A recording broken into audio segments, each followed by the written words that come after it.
So good morning guys. तो चलिए start करते हैं आज के यानी कि 9 अक्टूबर के इंपॉर्टेंट करंट अफेयर्स को।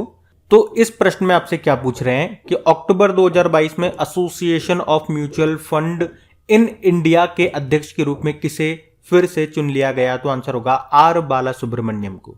तो आदित्य बिरला सन लाइफ के एमडी सीईओ हैं ये ए बाला सुब्रमण्यम, जिनको अभी association of mutual fund in India का अध्यक्ष फिर से चुना गया है। जबकि एडलवाइस की जो मैनेजिंग डायरेक्टर है राधिका गुप्ता, उनको इसका उपाध्यक्ष बनाया गया। अच्छा, ये है क्या association of mutual funds in India? तो ये भारत में सेबी रजिस्टर्ड म्यूचुअल फंड्स की जितनी भी एसेट मैनेजमेंट कंपनीज हैं उनका ये संघ है, एक ऑर्गेनाइजेशन है। आप जानते हो अभी एसबीआई जनरल इंश्योरेंस के एमडी सीईओ कौन बने थे? किशोर कुमार पोलू दासू। आईटीबीपी के डायरेक्टर जनरल बने अनीश दयाल सिंह। और सीआरपीएफ के कौन बने? सुजॉय लाल थाउसेन। अभी एम्प्लॉइज स्टेट इंश्योरेंस कॉरपोरेशन यानी कि कर्मचारी राज्य बीमा निगम के डायरेक्टर जनरल बने राजेंद्र कुमार।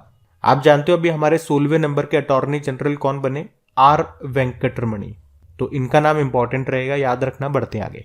फिर बताइए, अभी हाल ही में किस बैंक ने स्मार्ट वायर नाम से एक ऑनलाइन समाधान शुरू करने की घोषणा की है? तो आंसर होगा आईसीआईसीआई बैंक ने। तो भी आईसीआईसीआई बैंक ने स्मार्ट वायर नाम से एक ऑनलाइन समाधान शुरू करने की घोषणा की है ताकि उसके ग्राहकों को स्विफ्ट आधारित आवक प्रेषण को तेज और परेशानी मुक्त तरीके से करने में मदद मिल सके। और आईसीआईसीआई बैंक इस तेज ऑनलाइन समाधान को पेश करने वाला देश का पहला बैंक बन गया है। तो ये एनआरआई और निवासी ग्राहकों दोनों को ऑनलाइन और पेपरलेस तरीके से अवगत कराएगा। आईसीआईसीआई बैंक की स्थापना होती है 1994 में। इसके सीईओ संदीप बख्शी हैं और इसका टैगलाइन होता है हम है ना ख्याल आपका। आपको याद होगा अभी आईसीआईसीआई बैंक ने एमएसएमईज के लिए लॉन्च किया था open for all digital ecosystem. Trade merge नाम से एक ऑनलाइन प्लेटफॉर्म भी लॉन्च किया था।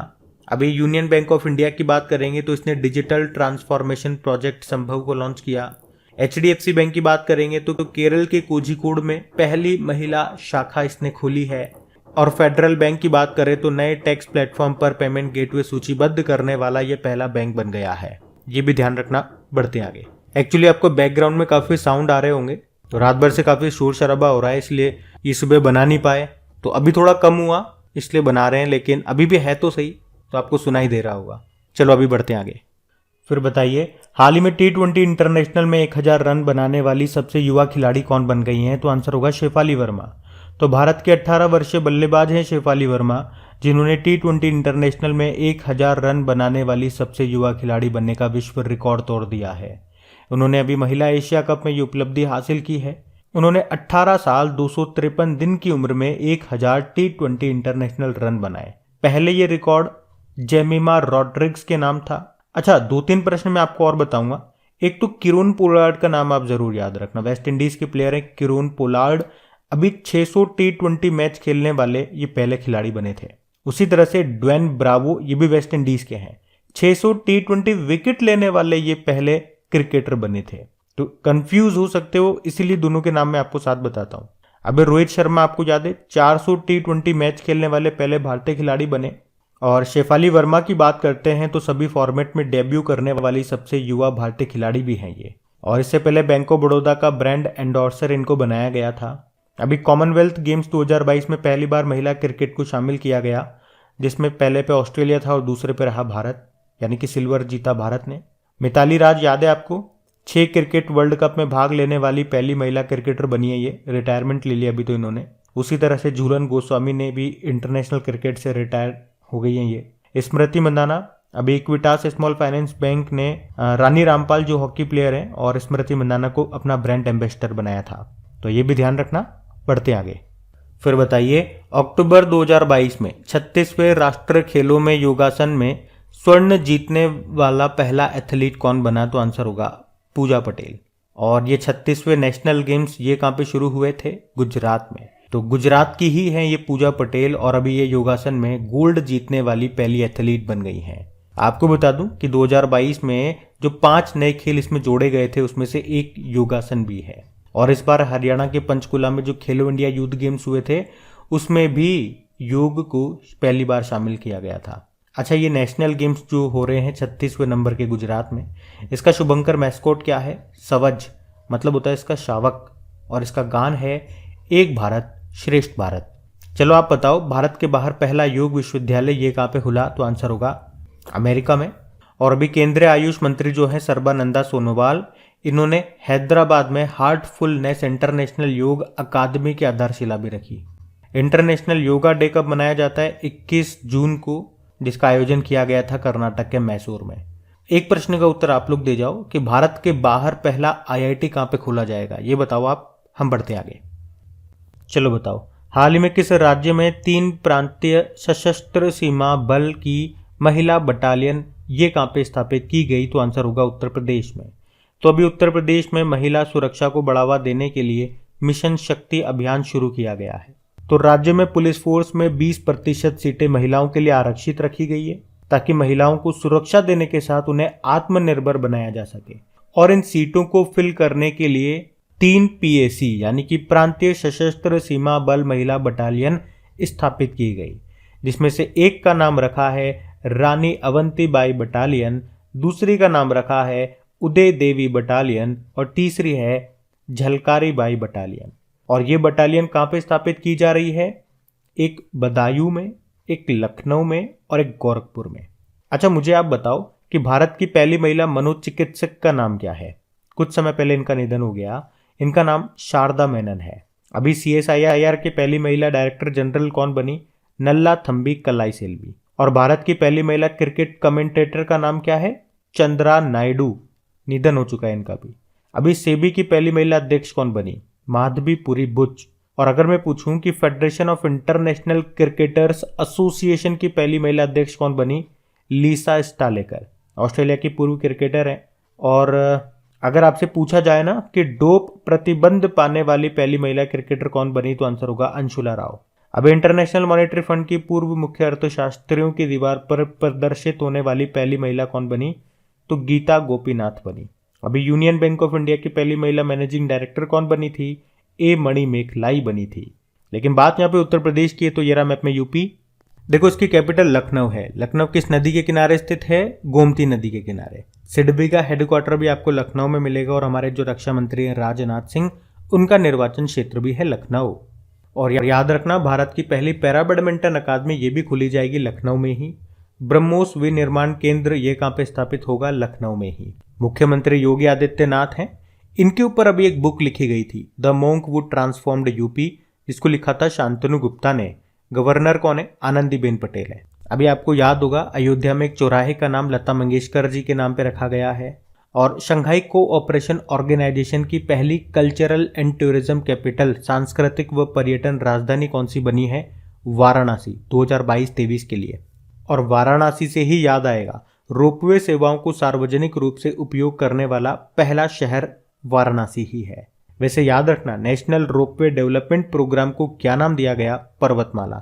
अभी आपको याद होगा, प्रधानमंत्री जी ने 296 लंबे बुंदेलखंड एक्सप्रेस वे का उद्घाटन भी किया। कहां से? उत्तर प्रदेश के जालौन जिले के केथरी गांव से। और ये किस किस को जोड़ेगा? चित्रकूट जिले के गोंडा गांव को इटावा जिले के कुदरेल गांव से। अभी उत्तर प्रदेश सरकार ने राज्य के प्रत्येक परिवार को फैमिली कार्ड जारी करने की भी घोषणा की है। अभी उत्तर प्रदेश सरकार ने संभव पोर्टल भी लॉन्च किया था। और भारत का पहला अमृत सरोवर ये कहाँ पे बना है? उत्तर प्रदेश के रामपुर में। और वैक्यूम आधारित सीवर सिस्टम लगाने वाला पहला शहर बना है आगरा। अभी स्कूल चलो अभियान यहाँ पे शुरू हुआ था। कहाँ से? श्रावस्ती जिले से। और याद रखना, सब्जियों के उत्पादन में टॉप पर उत्तर प्रदेश है, जबकि फलों में आंध्र प्रदेश है। तो ये सारे पॉइंट्स आप याद रखना। बढ़ते हैं आगे। फिर बताइए, हाल ही में भारतीय वायुसेना दिवस ये कब मनाया गया? तो आंसर होगा 8 अक्टूबर को। तो हर साल 8 अक्टूबर को इंडियन एयरफोर्स डे के रूप में मनाया जाता है। और भारतीय वायुसेना इस साल अपना ये 90वां स्थापना दिवस मना रही है। वैसे भारतीय वायुसेना की स्थापना कब होती है? 8 अक्टूबर 1932 को। और भारतीय वायुसेना का आदर्श वाक्य क्या है? नभः स्पृशम दीप्तम, यानी कि आकाश को गौरव के साथ छूना। ये गीता के 11वें अध्याय से लिया गया है। और हमारे एयर चीफ मार्शल कौन है? विवेक राम चौधरी हैं। और अभी आपको याद होगा, वर्ल्ड एयर पावर इंडेक्स आया था, उसमें हमारी भारतीय वायुसेना तीसरे स्थान पर थी। पहले स्थान पे अमेरिकी वायुसेना है। मतलब दुनिया की तीसरी सबसे मजबूत वायुसेना है हमारी। पहले पे अमेरिका की, दूसरे पर रशिया की, तीसरे पे हमारी। और यूं भी कह सकते हो कि दुनिया की चौथी सबसे बड़ी वायुसेना है हमारी। ये तो एयरफोर्स डे हो गया। नेवी डे कब मनाते हैं हम? नौसेना दिवस 4 दिसंबर को, और आर्मी डे 15 जनवरी को। और सुनो, 8 अक्टूबर को ही हमने विश्व प्रवासी पक्षी दिवस के रूप में भी मनाया, world migratory bird day. Current affairs की रिवीजन क्लास अटेंड करते होंगे तो वहां पे कई बार हमने इसको पढ़ा है कि ये जो वर्ल्ड माइग्रेटरी बर्ड डे है, विश्व प्रवासी पक्षी दिवस, ये साल में 2 बार मनाया जाता है, मई और अक्टूबर के दूसरे शनिवार को। तो एक तो इस बार हमने 14 मई को मनाया और एक इस बार 8 अक्टूबर को मना रहे हैं। ये थीम क्या है? लाइट पॉल्यूशन, प्रकाश प्रदूषण। और पक्षी से एक दिन मैं आपसे पूछूंगा, वर्ल्ड स्पैरो डे, ये बताओ आप ये कब मनाते हैं हम? और एक और प्रश्न का उत्तर दो कि किस राज्य को पहला वैज्ञानिक पक्षी एटलस मिला है? और एक और प्रश्न का उत्तर दो, बर्ड मैन ऑफ इंडिया ये किन्हें कहा जाता है? चलो हम एक बार रिवाइज कर लेते हैं अक्टूबर में कौन कौन से डे हमने मनाया अभी तक। देखो, 1 अक्टूबर को हमने अंतर्राष्ट्रीय वृद्धजन दिवस मनाया था, international day. World vegetarian day भी होता है, शाकाहारी दिवस, इंटरनेशनल कॉफी डे भी होता है, और राष्ट्रीय पेंशन प्रणाली दिवस भी होता है 1 अक्टूबर को। 2 अक्टूबर को विश्व कृषि पशु दिवस, world day for farmed animal मनाया, स्वच्छ भारत दिवस भी मनाया। 3 अक्टूबर को विश्व पर्यावास दिवस, वर्ल्ड हैबिटेट डे मनाया। 4 अक्टूबर को वर्ल्ड एनिमल डे मनाया। 5 अक्टूबर को हमने वर्ल्ड टीचर डे मनाया, और 5 अक्टूबर को नेशनल डॉल्फिन डे भी मनाया, पहली बार, याद रखना। 7 अक्टूबर को वर्ल्ड कॉटन डे मनाया, और अभी 8 अक्टूबर को इंडियन एयरफोर्स डे मनाया। तो अक्टूबर के ये डेज हैं, आप ध्यान रखना। बढ़ते आगे। फिर बताओ अभी किसे bank of India mutual fund का सीईओ बनाया गया? तो आंसर होगा मोहित भाटिया को। तो अभी bank of India mutual fund ने मोहित भाटिया को अपना नया सीईओ नियुक्त किया है। आप जानते हो अभी शिपिंग कॉर्पोरेशन ऑफ इंडिया के सीएमडी कौन बने थे? बीके त्यागी।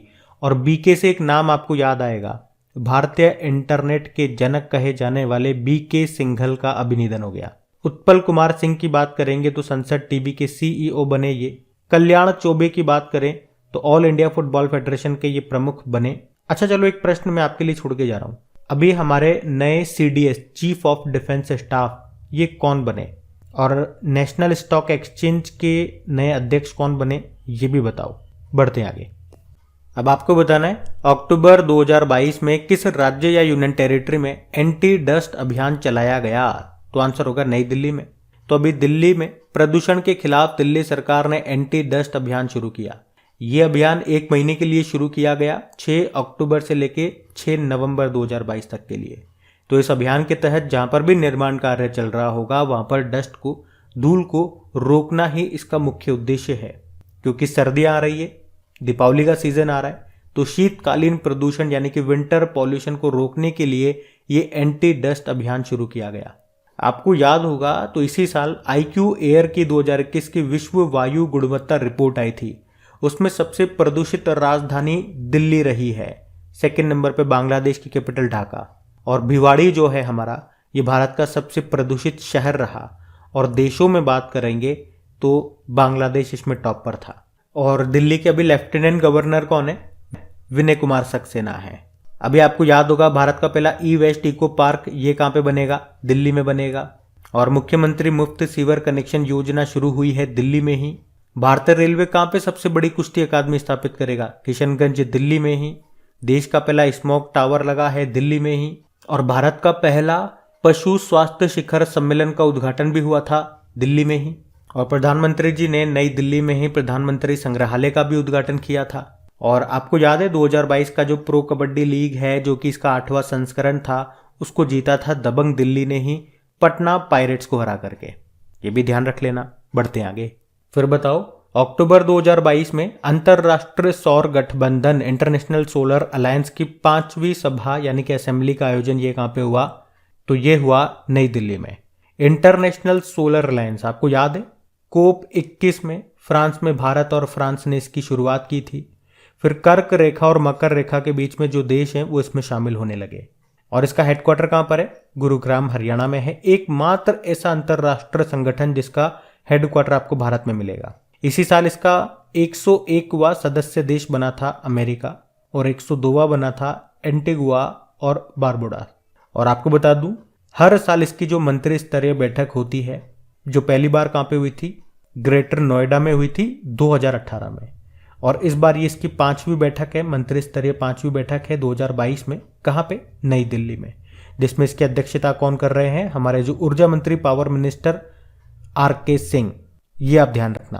पढ़ते हैं आगे। चलो फिर बताओ, अभी अरुण बाली का निधन हो गया, वे क्या थे? तो वे एक अभिनेता थे। तो दिग्गज अभिनेता थे अरुण बाली, जिनका अभी मुंबई में निधन हो गया। 3 इडियट्स, केदारनाथ, पानीपत जैसी फिल्मों में वो काम कर चुके हैं।